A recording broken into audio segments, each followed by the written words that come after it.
This is Pet Life Radio. Let's talk pets.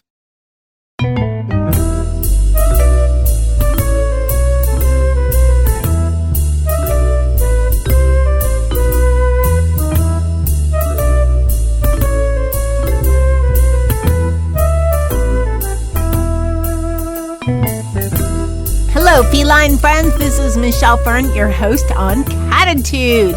Okay, how many of you out there have Tuxedo Cats? I bet lots. I love them. I have one.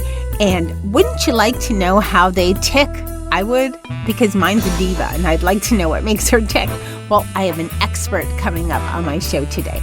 We're going to be right back after this break. Hey, Michelle Fern here. Have you ever wanted to know more about your cat's background and health? I have something great for you to try. Base Paws is the first ever at-home cat genetics company that can give you that information with a simple DNA test. Here's how it works. When you purchase their cat kit online, they send you a cheek swabbing device that can be used to collect your cat's DNA. You send your sample back to their lab. Shipping is prepaid in the U.S., and in 6 to 8 weeks, you receive your cat's report. You'll learn about the breeds and wild cats your cat is most similar to, as well as its carrier status of 45 plus different genetic health markers. You can use this information to help care for your cat better. And something great for all of my listeners, you can go to basepaws.com and get 15% off the DNA kit with the promo code Cattitude. Go to basepaws.com, BASEPAWS.com. Use the promo code Cattitude for 15% off. Let's Talk Pets on PetLifeRadio.com.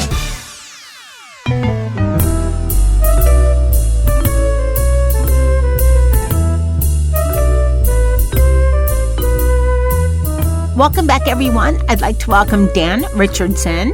He is the creator of the blog Tuxedo Cat, based in the UK. Welcome, Dan. Hello, Michelle. Thanks for having me on the show. I'm delighted to have you from, as we say here, across the pond. Do you guys say that too? We do, yeah. It's a big old pond, isn't it? Yes, huge. Okay, so we're going to talk cats. Now, for everyone that's listening, that's like, well, I don't have a tuxedo cat.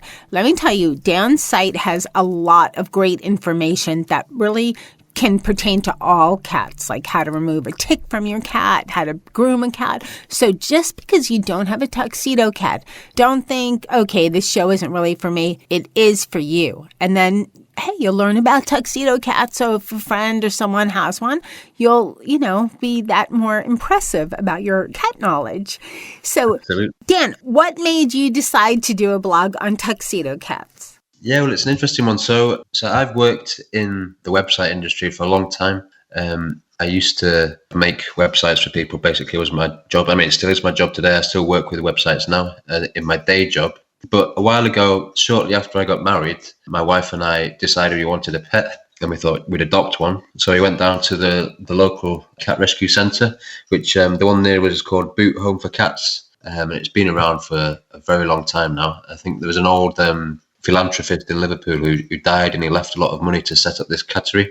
Wait, say it again. What's it called for us Yankees that don't quite understand?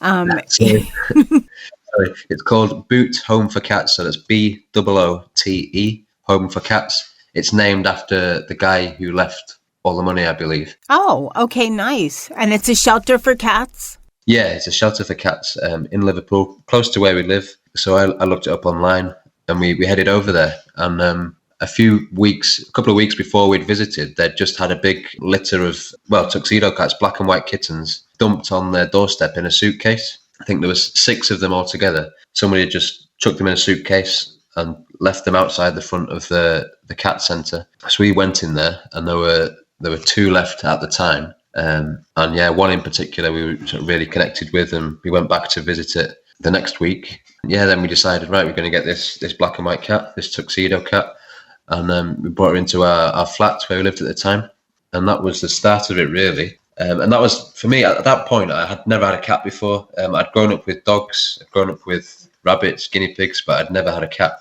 So that was my first sort of introduction to cats. That was about 5 years ago now. So I started sort of looking into this, and I wanted to know what breed is our cat. I mean, she was just a black and white cat. I didn't know anything at all about cat breeds. I couldn't have named you one single breed of cat. I didn't know any of them. So I started looking into this because I knew a lot about dogs. I knew all about everything about dogs at the time, but nothing about cats. So I thought, what breed is our cat?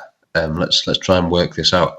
And I found, because she's black and white, it was next to impossible for me to sort of nail down, what she is. But then I came across this sort of catch-all term, which is Tuxedo Cat, for cats which are black and white. And there's loads of breeds which black and white cats come from. There's tons, like the British Shorthair, the American. There's tons and tons of breeds where the black and white colouring is very common. And I started looking into this more and more, and found out a lot more about this. There wasn't many sites online that actually were sort of dedicated to black and white tuxedo cats. And the reason for that, I believe, is partly because they're not a real breed, they're just a colouring. Also because black and white cats are sort of very, very common. So there's lots of sites dedicated to sort of unusual looking cats. Like there's loads of sites I've seen about Maine Coons, for example, or those Sphinx cats. Right, but Maine Coon is an actual breed, because I have one that's part Maine Coon, but that's a breed. But you're right, absolutely. What you're saying is tuxedo. It's the same as torties, torties are usually a mix of two different ones, I think. But the tuxedo's right, they're basically just their coat, and it's, I think they have to have more black than white to qualify, right? So it looks like a shirt and an actual tuxedo, doesn't it? Hence the name. But yeah, like it's not a breed; it's a colouring. But often it's very difficult to say this black and white cat. Where does it descend from? What breed is it? It's next to impossible sometimes, unless you're everything about cats.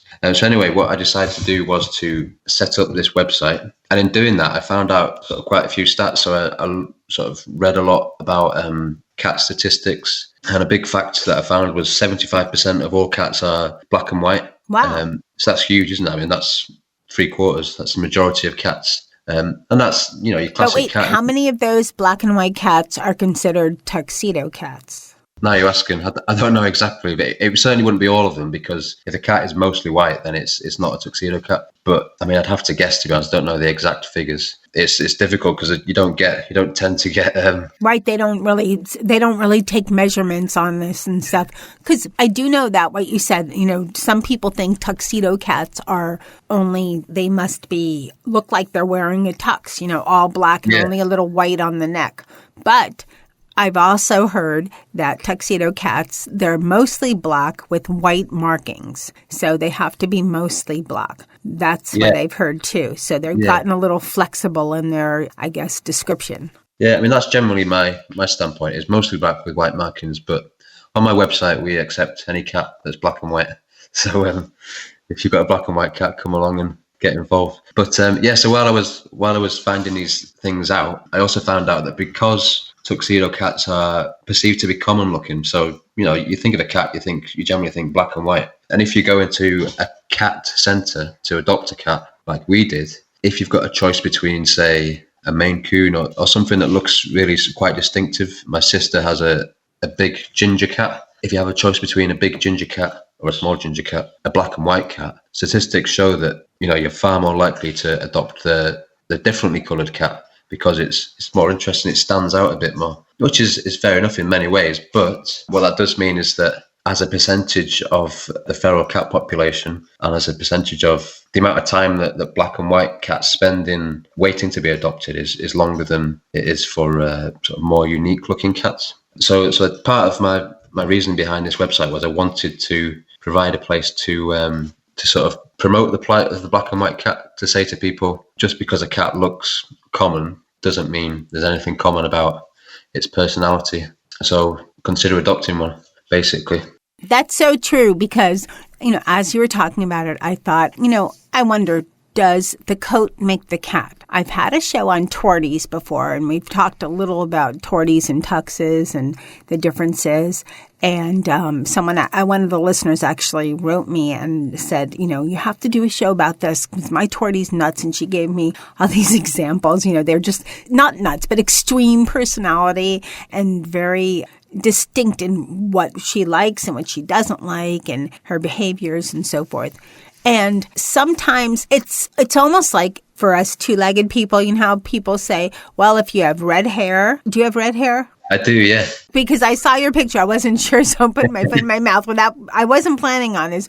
But you know how people say, oh, people with red hair have bad tempers? Yeah. Right? Okay, I don't have red hair and I have a bad temper sometimes. So see, I don't think that's always the case. But I know with tuxes, some people say, nope, the black and white, it makes a difference in the cat. My cat, Molly, is a tux. And, well, she doesn't have an exact tuxedo, but she's black with white markings. When she was born, because she was actually born on my doorstep, with a feral mom. Now, 2 were tabbies, and she was the black and white. So the mom was impregnated by 2 different male cats. Okay. And which I've heard is more common than you would think. So they were so little, and when they were put into homes, they were all together. It was hard. I know the Tux seemed to be more independent. She was more daring to try things. Yeah. Did you find that with you? Well, you have how many now? 1?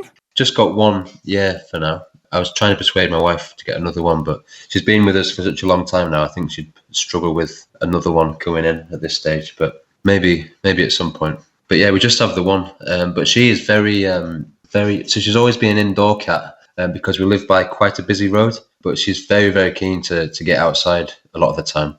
We moved house about 3 years ago, but prior to that, we used to live in a flat, which was on the 2nd floor. So again, we didn't let her out because obviously she'd have to go down all the stairs and we didn't have a cat flap and it was difficult to let her in and out and all this. But she used to sit on the window when it was open in the summer and just look at all the birds. And we thought it's fine. She won't jump. It's a big jump and she's a sensible cat. And one day I was having a nap on the sofa and she was sat there on the windowsill looking at the birds. I woke up, couldn't find it anywhere in the flat. It was only a fairly small flat, so it wasn't hard to look around. I looked everywhere for her, couldn't find her anywhere. Eventually I thought, no, she can't have gone out the window because it was a good height. But anyway, I went downstairs and there she was outside the front door. So curiosity just got the better of her and she must have tried to swipe at a bird or something and she'd fallen down. Oh my she was absolutely fine, thankfully. She was absolutely fine. No injuries or anything. But it's just that curiosity that got the better of her, There's that saying, curiosity got the cat, That's it, very nearly did, but thankfully she was fine. Okay, we're going to be right back after this short break. Hair everywhere! How do you manage your cat's hair, hairballs, and dander when they're not really fond of bathing? The answer is just a whisker away with catnip bath wipes from Whitegate. It's the only cat wipe on the market that's infused with natural catnip oil. Catnip bath wipes will leave your cat happy, calm, and playful, and you'll both look forward to bath time. Go to whitegateinc.com, that's WHYTEGATEINC.com, and enter the code CATNIP for 15% off site-wide plus free shipping. That's right, 15% off. We're not kidding. Let's talk pets Let's talk pets on Pet Life Radio. Pet Life Radio. PetLifeRadio.com.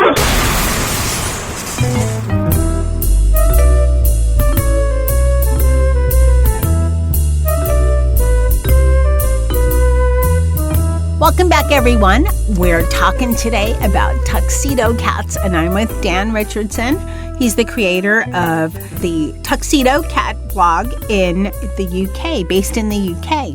And we've talked a little bit about his Tuxedo Cat. Dan, I have some questions for you. What do you think, in all the research you've done with all the, Tuxedo Cats and information you've gleaned over the years, what do you think makes them different than, say, a tabby, a tortie, and a ginger, and that those are, not quite breeds, but types of cats, by coloring? What makes them different? It's difficult to say exactly because, as I said before, roughly 75% of all cats are black and white. So close to 50% of all cats could be classed as a tuxedo cat. So they're so diverse. There's so many of them. There's such a broad range of them that, the difference between one tuxedo and another is the growth is potentially huge. But I think they're perhaps more. It's difficult to say. Maybe we think that they're different. Like, I think mine's a Devo. She is a Devo, but I just think she is. I don't know if it's because she's tuxedo or not. She just is. Yeah, maybe it's that perception we put on them because of the way they look. But for me, I feel my cat is kind of tougher for being a tuxedo cat, which if you see her sounds ridiculous because she's a very small cat. But I think because of the way she was treated, sort of being left in a bag with her siblings and then waiting longer. I can't remember exactly how long she was in the cattery for, but I think as a general rule, as I said before, black and white cats tend to spend longer waiting to be adopted because they're not as attractive. So I think in some ways that makes them a bit more independent and a bit stronger and tougher. Again, this is just me guessing really, because this varies from cat to cat. But I always think of tuxedo cats as being, a bit tougher than your average cat. But I'm biased because I run tuxedocat.co.uk. No, I think there's some truth to that. When we adopted Molly, we had adopted her sister from a different mister, so from a different breed, who was older. And when we brought Molly was a little tiny kitten into the house, her sister would hiss and attack her. And we had to work on them, but Molly wasn't afraid, and now her sister's still a lot bigger, but she doesn't let it bother her. So there might be some truth to that for sure. And I also want to talk about all the information you have on your blog, because it's not just Tuxedo Cat related. You have a lot of great info.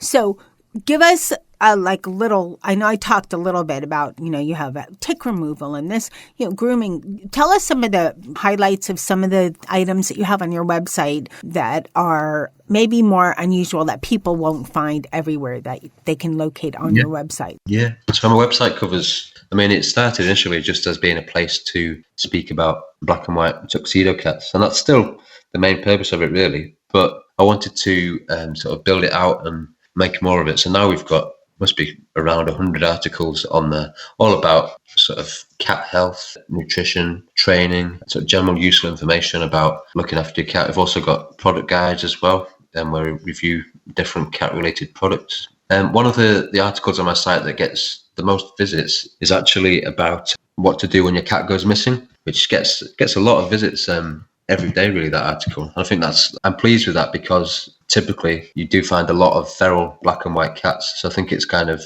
appropriate that that's one of our strongest articles. I can't remember exactly what the article's called now, but if you search in Google UK for what to do when your cat goes missing, you should find us somewhere.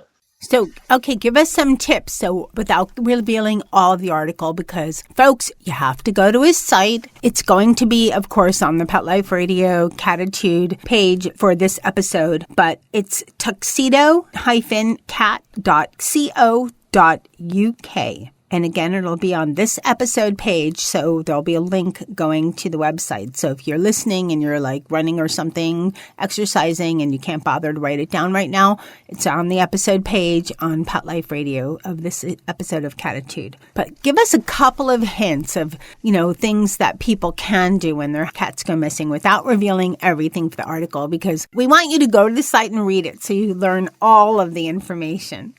Cool. Yeah, well, just reading through the article now, actually, just found it, and it says in Europe, so I remember finding all this information, but apparently in Europe, so at any given point in Europe, there's at least 6 million lost cats. So that's not feral cats, but that's people's pets that have gone missing or, have just got lost and people don't know where they are. So there's a lot of people who are searching for this type of thing. I was just saying, one of my colleagues at work has recently lost her cat, and she's obviously sort of upset about that. But I've got a few tips to find your cat when you've lost it. So commonly, cats actually don't go all that far. So I'd say tip number one is don't be afraid just to walk down your street and knock on your neighbours' doors. Because often you'll find, maybe somebody in your neighbourhood there's a nice old lady, she's put out some milk or she's put out some cat food, and the cat's decided, I might stay here for a few days. This actually happened to my nana. So my nana, she's well into her 80s now, but she had a cat that came to stay with her for a few days because it was raining. So she brought the cat inside, gave it some water and some food, and the cat decided it was pretty nice, so decided to stay for a few days. And then Nana eventually put it back out so it would go back home, and I believe it did. But yeah, that's something that happens very commonly. So if your cat has disappeared for 3-4 days, don't automatically presume the worst. Don't be afraid just to walk down your street, maybe go to a few neighbouring streets and speak to your neighbours and see if they've seen the cat, because very often that is what has happened. Right? It's kind of like a cat vacation. Yeah, absolutely. Not good for the pet parent, but the cat might just say, I need a little break from you, so I'm going to wander off. And yeah. Absolutely, yeah. It does happen. But yeah, I think it's particularly important if there's a big change happening in your house. So my wife and I, we're expecting our second baby in October. And obviously, that's a big change for us. It's a big change too for the cat. Thank you. But that means that there's going to be a lot of change in the house. The cat may not get as many strokes, or it may not get brushed as often, or might not get as much attention. And it's going to be noisier, of course. Babies crying and us running about changing nappies and all this. So this kind of thing, these kind of changes, or if you get another pet, another cat, another dog, this can unsettle your cat, and it makes them more likely to want to go and find, the nice old lady down the road who's got a quiet space. So if you know that big changes are coming, it's a good idea just to try and set aside some space in your house where your cat can go to just get a bit of peace and quiet, and that'll help kind of mitigate that desire for them to get out and find somewhere else. So you could almost make a little special spot for your cat. Maybe get your cat a little something new, a little cat tree, or put a shelf up on the wall or something so that it's more for them. So they have a spot they can go away from the noise and the change and the whatnot, so they can, because cats like routine. All pets like routine. Absolutely, yeah. Yeah, they just want that security, don't they? And if that security is because cats are territorial creatures, and if their territory suddenly becomes a place that they're uncertain or unsure of themselves in, that's going to unsettle them and make them more likely to want to look elsewhere. So doing everything you can just to ensure that when change happens, as it inevitably does in life, that they feel comfortable and secure in their environment is a good thing to do.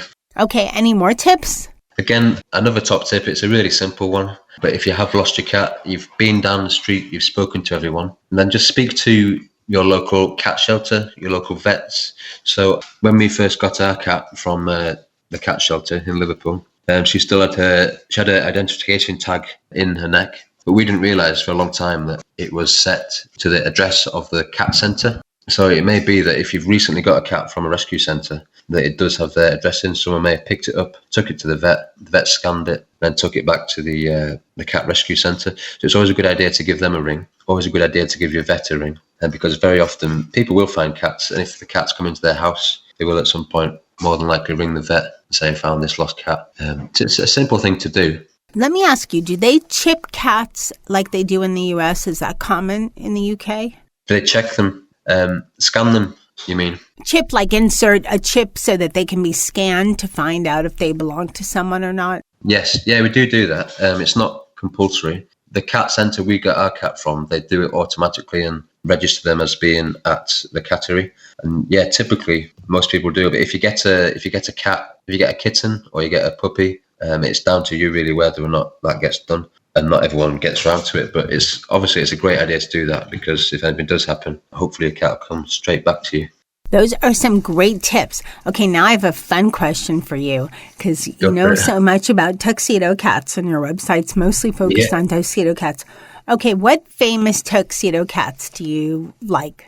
What famous tuxedo cats do I like? Oof. I can only think of one, and I think this is a U.S. cartoon. So remember Felix the cat? It's old. It's kind of before my time, but it's still around, I think. Yeah, well, one of the most famous... So we've got a few that I can think of, but one of the most famous ones in the UK is it's called Palmerston. I'm not sure if he's still around. I hope he is. But he famously lives in the Foreign Office. A few years ago, I think back in 2016, there's another cat called Larry. I think Larry's not a tuxedo cat. I can't remember what he looks like now. But there's a cat called Larry that lives in 10 Downing Street, where the Prime Minister lives. And there's this cat, Palmerston, who lives in the Foreign Office just down the road. And they were snapped having a fight on Downing Street at one time. When it appeared in all like the local tabloid papers and on different news websites and all this, of how these famous cats were scrapping with each other. And it was the subject of all sorts of political satire as well, as you can imagine. But yeah, I think Palmerston's probably my favourite famous tuxedo cat.